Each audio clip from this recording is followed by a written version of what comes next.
Peace. Assalamu alaikum. Shalom. All the good words. I was mentioning it earlier how President Trump ruined the vibes. It's like the Epstein class just laughing in the faces of the common man. The least expensive seat was about 10 bands. Basketball as a sport and a game is the game of the common people. Someone theoretically can just get some basketball shoes and put them on and play at any local park.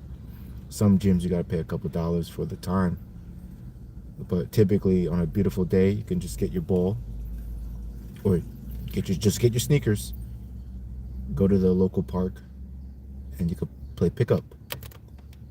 When the team that represents the New York working common man is thousands upon thousands of dollars to watch, it can be disheartening. And it's not just the fact that it's expensive, right?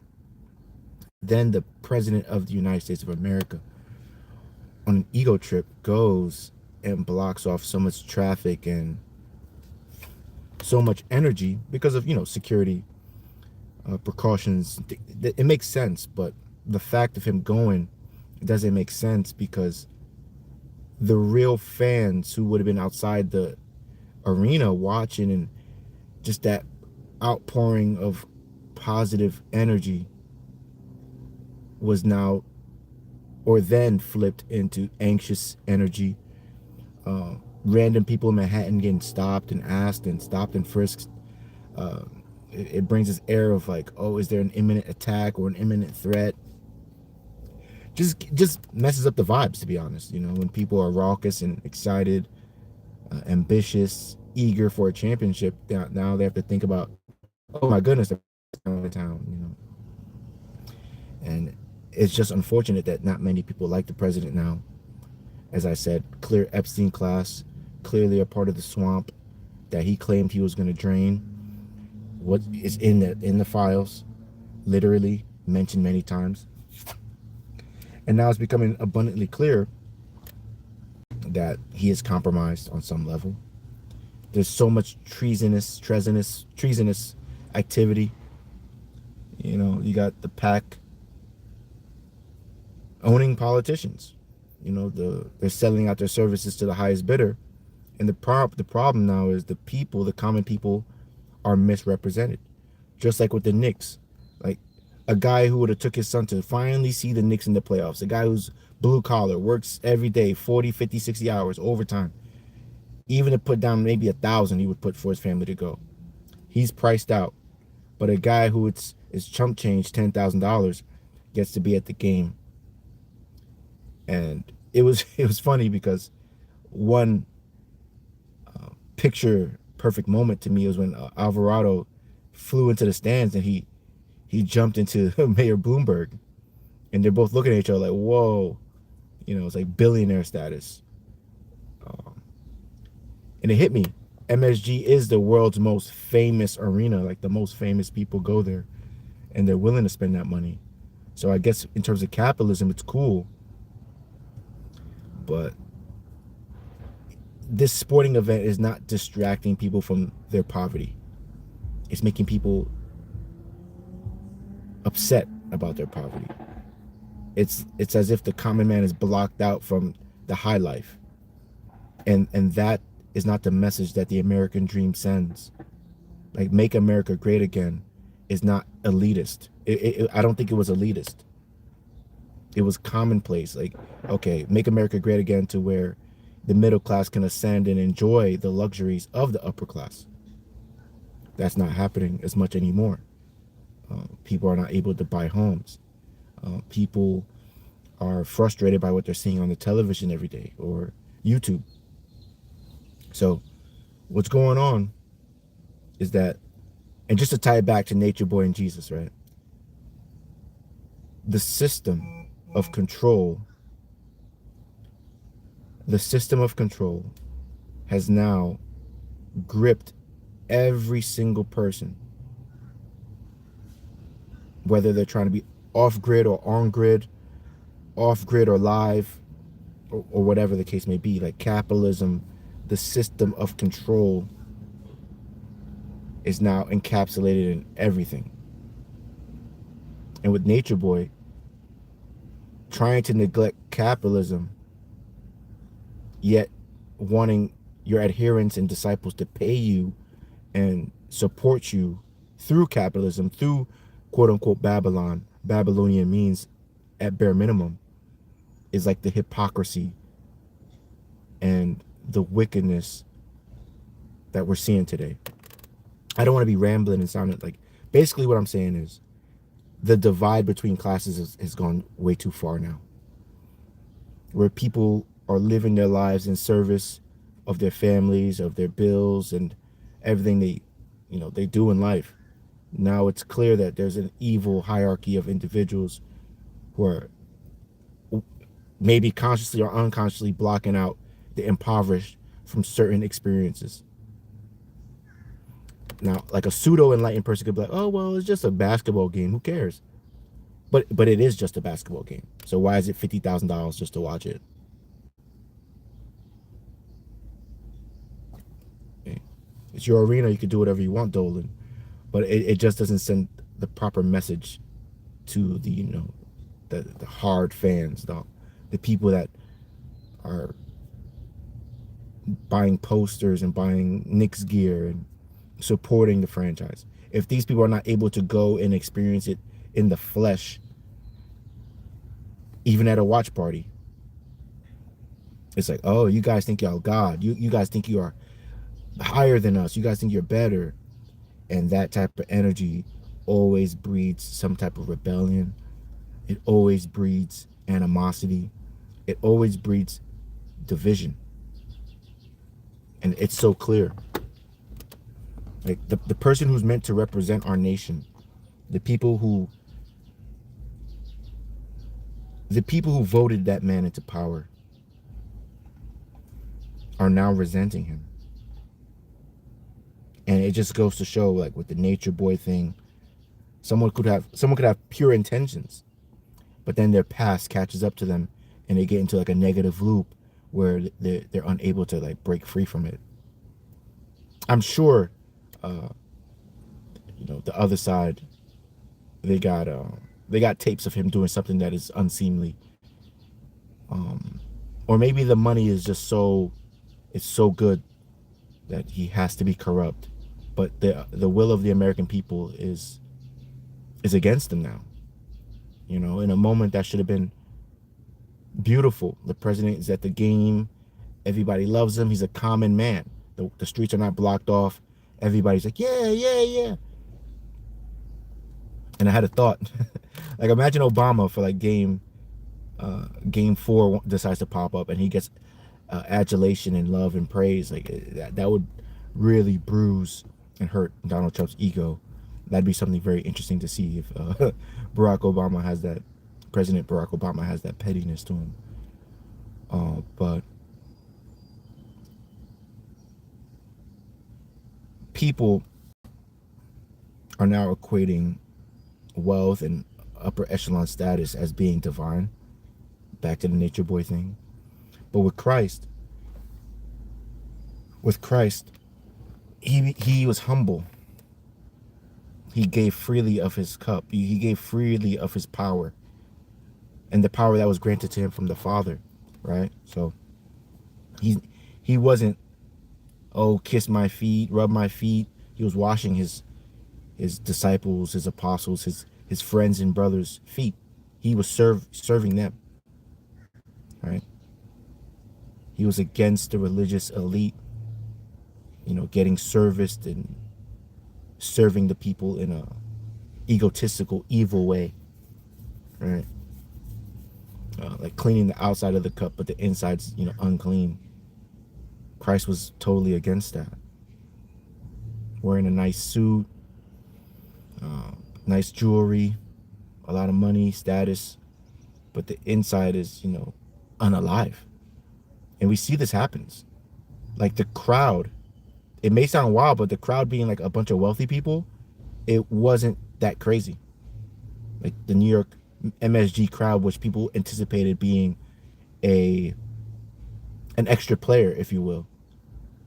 It was kind of like bougie, like, 'cause you know that stereotype of rich people being like, "Oh no, I can't." No, that's the common people type of thing, you know, bugging out over a game. But that's the type of energy that actually pumps up the players, that allows the players to really perform at their best and feel like the crowd is an extra player. You know, so that's my interpretation from on the, you know, being on the outside looking in. I play a little bit of basketball.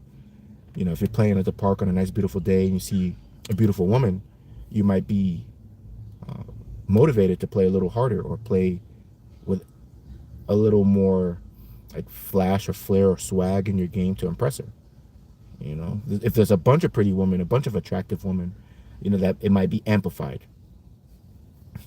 The reality of it is, a professional, you would hope the professional would not be attached to who's in the crowd, or not be bothered or distracted by anything other than the mission at hand, which is to play the game. So to harp on the Knicks a little bit, I feel like there might have been some jitters with the president being there, and then, you know, they settled into the game, but the crowd not being that raucous, crazy New York, you know, crowd didn't help. But I think the players will, you know, next game, whether he shows or not, they'll be able to transcend that element of the president being there and not really care. Just focus on winning the game and executing the X's and O's. And that's what we should do. It shouldn't matter about, you know, who's in our presence or who's not. We all are humans. We're mankind having this experience, and no one inherently is better than anyone else. No matter if I have $50 million, I'm not better than someone who doesn't. God doesn't measure the goodness of a man in that way. It's dependent on someone's merit, how good they are, how pure their heart is, how much they're, how devoted they are to God and mankind, how much service, good service they're doing. Cause, you know, the stereotype is that rich people tend to just gratify their wants and needs with the wealth they have. That's why, you know, it's harder for a camel to enter, you know, the eye of a needle than a rich man to get into heaven. Because with a rich man, you could hit up any chick on a DM and they would fly out, as we seen with the Nature Boy. But with Nature Boy, he was getting money and grifting off the people, just off his energy, right? And in the beginning, I can imagine he must have been very charismatic, fun to be around. But over time, when more people started coming and he started getting more dark energy, because he was, you know, he was copulating and having intercourse with a lot of women who had dark energy. They were trying to get cleansed. They thought he was going to be the cleanser, like a conduit for God to help. And he didn't work out his whole consciousness. His mental health was still flipped, right? And one thing I'm noticing, to tie Christ back into it, there's like a mass psychosis of individuals who are blunting their ability to tap into the source of Yah, the source of God, like the power to commune with God, because they idolized and created an idol out of Yeshua, Jesus, peace and blessings be upon him. So instead of seeing Jesus as a brother, they see him as an intermediary or a father, when the Father is spirit. The Father, God, is spirit, and those who worship in spirit and truth. So the good news, in my opinion, is meant to teach us that there is a divine presence in essence, God with us. And that divine essence is manifested through all mankind. That's why Christ said, if you don't do to the least, it's like you didn't do to him, right? And Christ is the Son of the Father. So that's how we manifest that love and that unity. It's not by worshiping Jesus or worshiping your neighbor. It's about realizing that that neighbor shares in that same beingness as you. That's why anyone who has eyes to see was noticing that Nature Boy was bugging. That's one. And anyone with eyes to see would see that Christianity is a force or an institution that can really psychologically distort someone from living their true purpose, right? Because what I'm noticing, there are some Christians who are like, oh yes, Christ unalive for my sins, and I'm not ever able to be perfect or excellent, so I'm just going to rely on the blood of Christ to atone and save me and not change my conduct. That's like the lowest level of it. There's like a middle level where someone can affirm Christ as a deity and affirm the Torah. Like, yeah, the Torah is good. If you don't do it, it's a sin. But the problem is they're not looking at it from a place of, oh, the debt is already paid. Like, they're not seeing the transcendence of reality. Like, if, all right, the highest. Someone sees the beingness of Christ and themselves, realizing that God, through his will and mercy, brought Christ through the physical as a gift to mankind, like a truth, like a man who embodies the absolute truth, doesn't sin, doesn't lie, he's good, and he's bringing us and reconciling us back to God through his message, which is the good news. The good news that despite people not respecting or honoring or respecting, honoring, and recognizing the truth of God and the servants of God, they denigrate them, they beat them, they flog them, not because they're saying what the world wants, which is I am God. They're saying there is a God and we have to worship him and submit to him. And people want to be God. People like to hear this theology or philosophy of Satanism and Luciferianism, which is what, Nature Boy did. And that's what people flip Christ's message to be, right? They flip it to be like, oh, Christ said he is God, so we have to worship Christ. And the only way I can access God is through, the vicarious atonement of Christ. So I don't have to atone. I don't have to sacrifice anything. I don't have to make any sacrifices. I don't have to, feed the poor. And like I said, that's like the lowest way to look at the good news, So my interpretation, 100%, it's like I would hope on that day when Christ comes in the presence of, the Father, in the presence of all the holy angels, that I'm accounted as someone he knew and knows, because I exemplified truth and lived the truth, because we are the truth. Like, God is the most high truth, but because he made us, we're in the truth now. Like, when you look in the mirror, you should have the joy of the Lord. We should have that, because we didn't have to be made. God in his mercy made us. God through his mercy spoke everything into existence. And if we're here now, we were with God before. God knew us. God knows everything. That's why I'm saying it's a consciousness shift. Like, to have that seed of the kingdom is to make someone an elect, because there's no other way to taste that glory than recognizing our insignificance. It's like, oh my God, I didn't have to be made. I'm less than anything. Like, I'm less than an ant to God, but God in his mercy wants me to know him. He allows me to eat, be alive, speak to people, enjoy fruits, enjoy life. And we forget to enjoy life because we're so bogged down by bills, societal standards, illusions, really, a lot of illusions, so it is what it is. It's going to be what it's going to be. We're called to make haste slowly. We're called not to lust for riches and lust for carnality, because we know this is temporary. Like a day to God is 50,000 years or something like that. So God is patient. God wants everyone to realize, like, oh yeah, God made everything. Yeah, facts. There's a God. There's a universal. There's a being dominant and superseding all physical matter, yet intimate enough and imminent enough to be known on a personal level, right? So we're all working out our salvation with fear and trembling, as Paul said.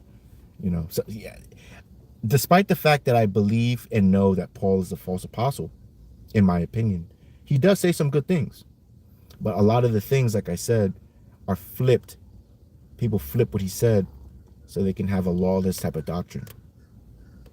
And there's no other way around it. And when you really study it, because when I really study Paul, it's like he's saying, do what thou wilt. Like, just do what you want as long as you believe in Jesus and his, his atonement. It's a do what thou wilt type of doctrine. So that's what I understand of it. Like I said, inshallah, I'm gonna keep going live more often. And the last tidbit, what I noticed about Nature Boy, which is profound, it doesn't seem like he watched anyone else's content, like, ever. He made a conscious decision one day to be like, nah, I'm gonna make content and I will not stop until I get what I want. And that's something I think that could be a positive. Not many, but that's a positive that we could take, whether as content creators or artists or anything like that. He had a vision to be like, nah, I'm gonna make what I want to happen. But the problem is, when he saw the reality start to bend towards his will a little bit, he started taking credit for it as opposed to humbling himself as a true servant of God should, and say, it's all God. God, thank God, everything's from God. And that dark energy manifested to him, calling himself three God, having the other wives fight the other wives or girlfriends, paramours, or whatever it is. So, one love, one peace, one bread, one body, one Lord over all, right? But we're all called to be kings and priests. So we all are meant to live in accordance with nature, in accordance with the truth. But that doesn't mean that we turn our back completely on the luxuries and amenities of the modern world. I'm not saying to go back to living like cavemen or going to nature. I'm saying we utilize these things as much as possible. We accumulate as much capital as possible to live free and be able to secure ourselves in that freedom. That's my goal. Whether we go back to Africa or not, inshallah, I would want to do that. Ideally, somewhere like Ethiopia. But beyond that, I'm here, and I'm meant to pray for this country. I want the best for this country, and I want the best for anybody watching this, giving me any attention. So, I love you, and all the good words of peace. Assalamu alaikum, shalom, peace, and may the countenance of the Most High God, Ya Al Shaddai, Ya Allah subhanahu wa ta'ala al-Qayyum, shine upon you and increase you. I hope you got some knowledge, wisdom, and understanding from this. I pray you understood it. Hope it makes sense. And I hope you like and share. We here.